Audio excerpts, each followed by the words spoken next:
तो 2014 बरवाला कांड के बाद जो हमारी ये परीक्षा शुरू हुई है, संगत कर्तव्य और अकर्तव्य की स्थिति में क्या करें क्या ना करें। गुरु का परिवार कहता है कि राजनीति करो, राजनेताओं को वोट दो, उनकी रैलियों में जाओ, उनका समर्थन करो।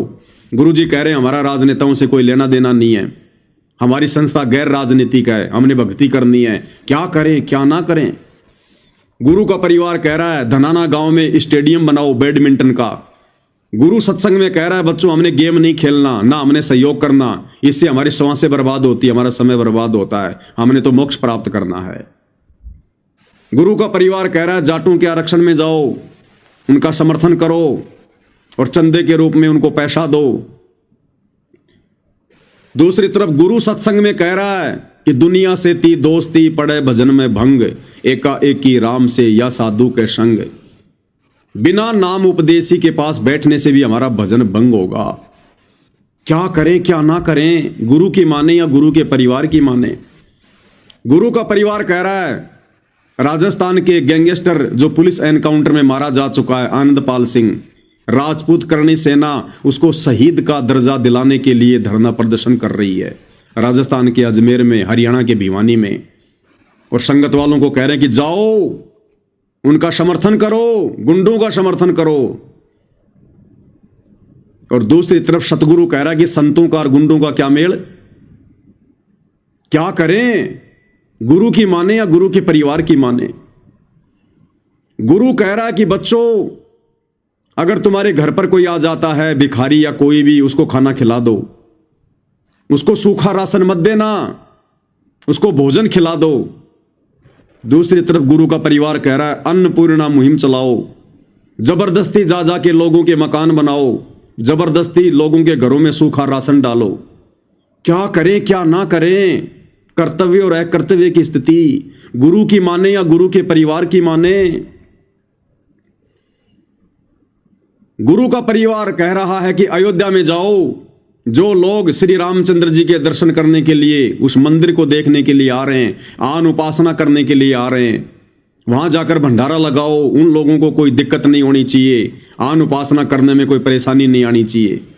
और गुरु कह रहा है कि हमने आन उपासना नहीं करनी, ना कोई सहयोग करना। 100 वर्ष सतगुरु की पूजा, एक दिन आन उपासी, वो अपराधी आत्मा पड़े काल की फांसी। आन उपासना करना और आन उपासना करने वालों का सहयोग करना दोनों महापाप। क्या करें, गुरु की माने या गुरु के परिवार की माने। गुरु कह रहा है बच्चों हमने किसी की भी समाधि नहीं पूजनी, हमने किसी भी धाम पे नहीं जाना, हमने किसी भी तीर्थ पर नहीं जाना, हमने किसी की कोई जयंती नहीं मनानी। और गुरु का परिवार कह रहा है परशुराम की जयंती में चलो, रोहतक के पैरावर धाम में चलो, परशुराम की समाधि पे चलो। क्या करें क्या ना करें, गुरु की माने या गुरु के परिवार की माने। गुरु कह रहा है कि कबीर जी प्रकट हुए हैं, कबीर जी का जो है वो प्रकट दिवस मनाना चाहिए। गुरु का परिवार कह रहा है अनाज मंडी सिरसा में चलो और कबीर जी की जयंती नकली कबीर पंथियों के साथ मिला के करो। क्या करें, गुरु की माने या गुरु के परिवार की माने। ऐसी स्थिति में शास्त्र ही प्रमाण होते हैं, किसी की देखा देखी नहीं, किसी भगत के कहे अनुसार नहीं। ये 30 साल से गुरुदेव ने ठोक ठोक के ज्ञान इसीलिए दिया था कि जब वो परीक्षा का समय आएगा, कर्तव्य और अकर्तव्य की स्थिति आएगी, तो मेरे ज्ञान को आधार बनाकर डिसीजन लेना, मेरे परिवार के देखा देखी नहीं, मेरे परिवार के कहने से नहीं। अगर मेरे परिवार के कहे अनुसार चलोगे और मेरे ज्ञान के आधार से नहीं चलोगे तो तुम्हारे साथ में वही बनेगी जो सोबरी ऋषि के साथ में बनी। अंत में रोगे सिर पर हाथ रख के। और संगत ने 90% संगत ने जो साध संगति के अभाव में ये सारे कुकर्म कर चुकी है, मर्यादाएं तोड़ चुकी हैं, अंत में सोबरी ऋषि की तरह इनको रोना पड़ेगा, दूसरा कोई ऑप्शन इनके सामने नहीं होगा। इसलिए भाई और बहनों, परमेश्वर ने हमें ये इतने लंबे समय तक हमें इतना संघर्ष करके ये ज्ञान दिया ताकि मेरे बच्चे धर्म संकट की स्थिति में खुद ही निर्णय कर लें। और इसी बात की परीक्षा ले रहा है गुरु हिसार जेल में बैठ के, और गुरु को किसी ने बांध नहीं रखा। ये वो परमात्मा है, वो परमेश्वर हैं, जाके अर्ध रोम पर शकल पसारा, ऐसे पूर्ण ब्रह्म हमारा। गरीब ऐसा सतगुरु हम मिल्या, बेपरवाह अबंद, और परम हंस पूर्ण पुरुष रोम रोम रविचंद। इनको कोई बांध नहीं सकता, है तो अबंध परमात्मा है, अपनी मर्जी का मालिक है। हमारी बुद्धि को देख रहा है, चेक कर रहा है। उन्हें तो पता है कितने पास होंगे, कितने फेल होंगे, लेकिन वो हमें भी तो दिखाएंगे ना कि तुम्हारी कितनी औकात है, तुमने कितना ज्ञान को समझा। और दुनिया को ज्ञान समझाने का ठेका लिए फिरते थे।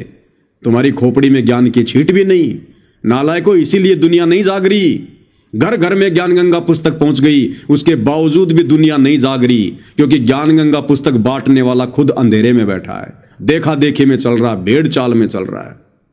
इसलिए उनके शब्दों का किसी पे असर नहीं हो रहा।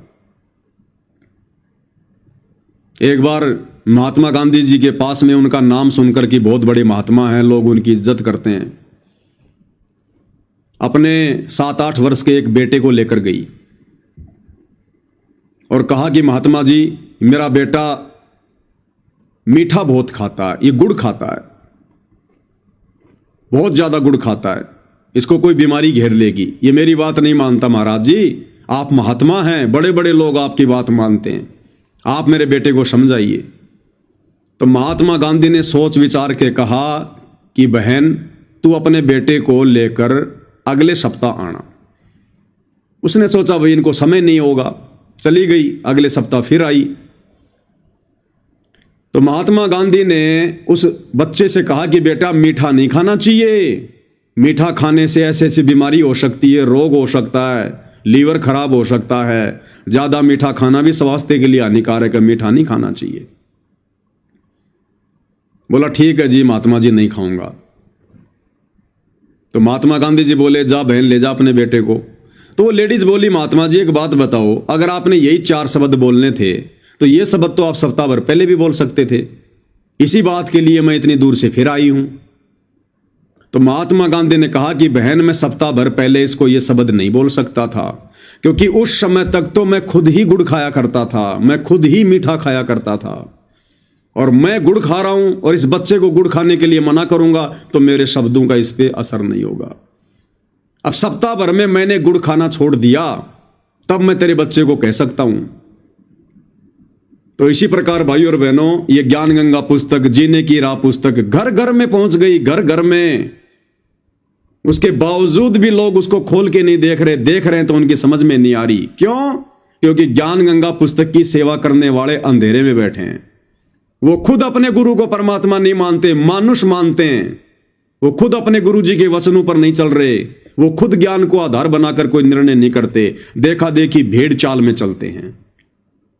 तो इन लोगों के द्वारा बांटी गई पुस्तकों का समाज पर कोई असर नहीं हो रहा। ये असर तो आने वाले समय में सतगुरु के आशीर्वाद से होगा, जब युग परिवर्तन के दौरान सतगुरु अचानक से दुनिया के सामने प्रकट होंगे। तब लोगों की आंखें खोलेगा सतगुरु और कहेगा कि नालायकों, अब पढ़ो उन पुस्तकों को जो तुम्हारे घर में रखी हुई हैं। तब दुनिया पे वो ज्ञान असर करेगा। इन भक्तों के द्वारा बांटी गई पुस्तकों का किसी पे कोई असर नहीं हो रहा। तो भाई और बहनों, आप और हमारे ऊपर कितनी बड़ी रजा हुई है साथ संगति से जुड़े हुए भाई बहनों पर, इसका कोई वर्णन नहीं किया जा सकता। वर्णन, क्योंकि हमने गुरु के ज्ञान को आधार बनाकर ही आगे बढ़ने का डिसीजन लिया है। हम देखा देखी में नहीं चलते एक दूसरे के, हम केवल साध संगति करते हैं, गुरु के ज्ञान पर चर्चा करते हैं, विचार विमर्श करते हैं, लेकिन जब डिसीजन लेने का समय आता है तो हम किसी भगत को देखकर डिसीजन नहीं लेते। उस समय हम सर्वप्रथम अपने गुरुदेव के अनमोल तत्व ज्ञान को सामने रखते हैं, उसके बाद हम नीर खीर का निबेरा करते हैं। इसलिए हमारी भक्ति सुरक्षित है और हम सुरक्षित हैं।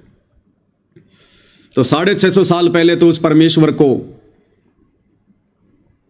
समाज में विद्वान समझे जाने वाले पंडित और ब्राह्मणों के बहकावे में आकर कि कबीर अनपढ़ है, अशिक्षित है, ये क्या जाने शास्त्रों को, ग्रंथों को, हमने रिजेक्ट कर